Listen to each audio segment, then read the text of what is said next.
வணக்கம். நான் உங்கள் ஜோதிட ஆசான் அஸ்வினி அருள்ராம்.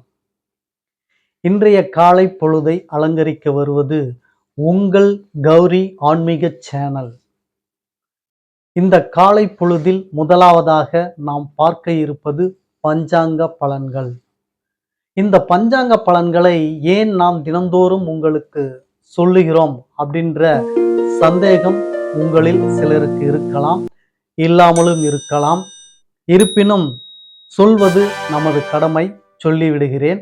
ஏன் இந்த பஞ்சாங்க பலன்களை தினந்தோறும் நாம் காலையில் இதை சொல்லிவிட்டு பதிவுக்குள் போகிறோம் அப்படின்னு சொன்னோம்னா, இந்த பஞ்சாங்கத்தை நீங்கள் தினந்தோறும் வாசிக்க வேண்டும். அப்போல்லாம் பஞ்சாங்கத்தை நிறைய வீட்டில் வச்சிருப்பாங்க. ஒவ்வொரு வீட்டிலும் பஞ்சாங்கம் அப்பொழுது வச்சிருப்பார்கள். படிக்க தெரிந்தவர்கள் எல்லோரும். படிக்க தெரியாதவர்கள் தான் அதிகம். அதனால் அதை விட்டு விடுவோம். இப்படி பஞ்சாங்கம் தினந்தோறும் வாசிப்பார்கள் முறையாக. ஆனால் அவர்களுக்கு வாசிக்க தெரியாது. இதை நான் ஏன் வாசிக்க வேண்டும் அப்படின்னு சொல்லி கேட்டீங்கன்னா, வாரம், நட்சத்திரம், திதி, நாமயோகம், கரணம், அமிர்தாதி யோகம், நேத்திர ஜீவன், ராசி இருப்பு, அகஸ் மற்றும் ஸ்ரார்த்த திதி, இப்படி இத்தனையும் அடங்கியதுதான் பஞ்சாங்க வாசிப்பு என்பது. உங்களுக்கு ஒரு சிலவற்றை நான் நீக்கிவிட்டு தான் தருகிறேன். அவைகளை நீங்கள் தினந்தோறும் கேட்டு என்னோடு கூட நீங்க சொன்னீர்கள்னாவே போதும். நீங்க இதற்கென்று பஞ்சாங்கம் வாங்கி வந்து தினந்தோறும் வாசிக்க வேண்டும் என்று அல்ல. அப்படி வாங்கி வந்து வாசித்தால் மிக மிக நல்ல பழக்கம். ஞான மார்க்கத்திற்கு அது அடிவழி வகுக்கும் அப்படின்றத உங்களுக்கு சொல்லிக்கிறேன். நீங்கள் விரைவில் ஞான மார்க்கத்தை அடைய வேண்டும்னா பஞ்சாங்கத்தை தினந்தோறும் வாசியுங்கள். இவர்கள் அத்துணை பேரும் உங்களுக்கு வசியமாவார்கள். யார் நான் சொன்னேன்? வாரம், திதி, நட்சத்திரம், நாமயோகம், கரணம், இவைகளை தினந்தோறும் நீங்கள் வாசிக்க வாசிக்க இவர்கள் அத்துணை பேரும் உங்களுக்கு வசியமாவார்கள். ஒரு காலகட்டத்தில் ஞான மார்க்கத்தை அடைந்து விடுவீர்கள். ஞான மார்க்கத்தை அடைந்து விட்டால் அப்புறம் என்ன? இன்பம் துன்பம் அனைத்தும் சமம். வரவும் செலவும் எல்லாம் சமம். இவைகளை நீங்கள் அடைவதற்கு ஒரு எளிய வரம்தான் இந்த பஞ்சாங்க வாசிப்பு அப்படின்றத தெரிஞ்சுக்கிங்க. சரி, நாம பஞ்சாங்க பலனா போயிடுவோம். நிகழும் ஸ்ரீ பராபவ வருடம் ஆவணி மாதம் 1ஆம் நாள் செவ்வாய் வாசரம், ஷஷ்டி திதி, சுவாதி நட்சத்திரம், சுப்பிரமம் யோகம், தைத்துளை கரணம், சித்தாதி யோகம், நேத்திர ஜீவன் 1/2, இத்துணையும் அடங்கிய நன்னாள் அப்படின்னே சொல்லலாம். மோசமான நாள்லாம் இல்லை. இந்த நன்னாளில் நல்ல பலன்களை அடையக்கூடிய ராசிகளை நாம பார்த்துடுவோம். அந்த ராசிகளில் முதலாவதாக இடம்பெறக்கூடியது மேசராசி. மேசராசிக்காரர்களே, உங்களுக்கு நனிபினி, நோய், உபாதை, தொந்தரவுகள் இவைகள் கடந்த சில தினங்களாக இருந்தால் இன்று அது உங்களுக்கு விலகும், அகலும். உடல் ஆரோக்கியத்தில் முன்னேற்றம், உடல் ஆரோக்கியம், திடகாத்திரம், அப்படி இருக்கக்கூடிய ஒரு நிலையை இன்று அடைவீர்கள். சுகமாக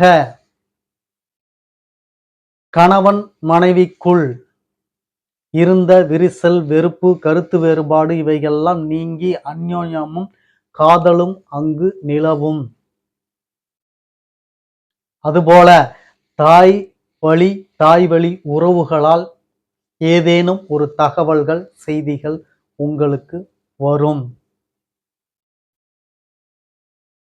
அடுத்து மிதுன ராசிக்காரர்களை பற்றி நாம் பார்த்து விடுவோம்.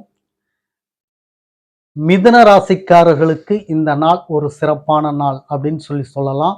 பொருளாதார முன்னேற்றம் உண்டு, பொருளாதார வரவு உண்டு. பொருளாதாரத்தில் உங்களுக்கு வீழ்ச்சிகள் இருந்தாலும் இன்றைய நாள் உங்களுக்கு பொருளாதார சிறப்பு கிடைக்கப் பெறுகிறது. ஏதேனும் ஒரு வழியில் பொருளாதார வரவு உங்களுக்கு இன்று உண்டு.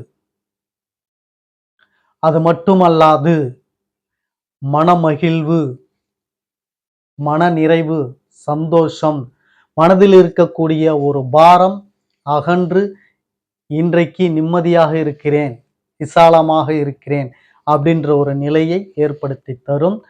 சிலர் சுப நிகழ்வுகளில் கலந்து கொள்வார்கள், சிலர் சுப நிகழ்வுகள் நடத்துவார்கள். அவர் குடும்பத்தில் சுப நிகழ்வுகள் நடத்துவதற்குண்டான வாய்ப்புகள் மிக அதிகமாக இருக்கிறது. பிள்ளைகளோடு மனமகிழ்ச்சியாக இருப்பீர்கள். பிள்ளைகள் கேட்டதை வாங்கி கொடுத்து மகிழ்வீர்கள். பிள்ளைகளோடு குதூகலமாகவும் மகிழ்ச்சியாகவும் இருப்பீர்கள். பூர்வீக சார்ந்த பிரச்சனைகளுக்கு ஒரு முடிவு ஏற்படும். பூர்வீக சார்ந்த ஒரு நல்ல திட்டங்கள் இன்று துவங்க இருக்கிறீர்கள். இவை அத்தனையும் இந்த நாளில் உங்களுக்கு சிறப்பாக தருகிறது.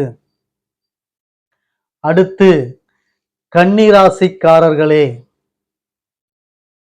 உங்களுக்கும் இன்று பணவரவு உண்டு. குறிப்பாக உங்களது பேங்க் பேலன்ஸ் அதிகரிக்கக்கூடிய ஒரு சூழலை, ஒரு நிகழ்வை இன்று ஏற்படுத்தி தருகிறது இந்த நாள். உங்கள் மறைமுக நண்பரோ அவர்களின் வழியாக உங்களுக்கு மிகப்பெரிய ஆதரவும் வரவும் இருக்கிறது. அவர்களால் இன்று மனமகிழ்வு, ஆதாயம் உண்டு. சில தேவையில்லாத பிரச்சனைகளும் அவர்களின் வழியாக வரும். அதையும் நீங்கள் பார்த்து கொள்ளுங்கள். அது மட்டுமல்லாது குடும்பத்தில் ஓர் நல்ல நிகழ்வுகள், குடும்பத்தில் உங்களது புகழ் வெளிப்படும். உங்களை புகழ்ந்து, உங்களை பாராட்டி பேசக்கூடிய ஒரு நாளாக இந்த நாள் அமையப்பெறுகிறது. இந்த 3 ராசிக்காரர்களுக்கும் சிறப்பை அள்ளி தருகிறது இன்றைய நாள் அப்படின்னு சொல்லிக்கொண்டு, மீண்டும் நாளை காலை உங்களை சந்திக்கும் வரை உங்களுக்கு நன்றி, வணக்கம் சொல்லிக் கொள்கிறேன் உறவுகளே.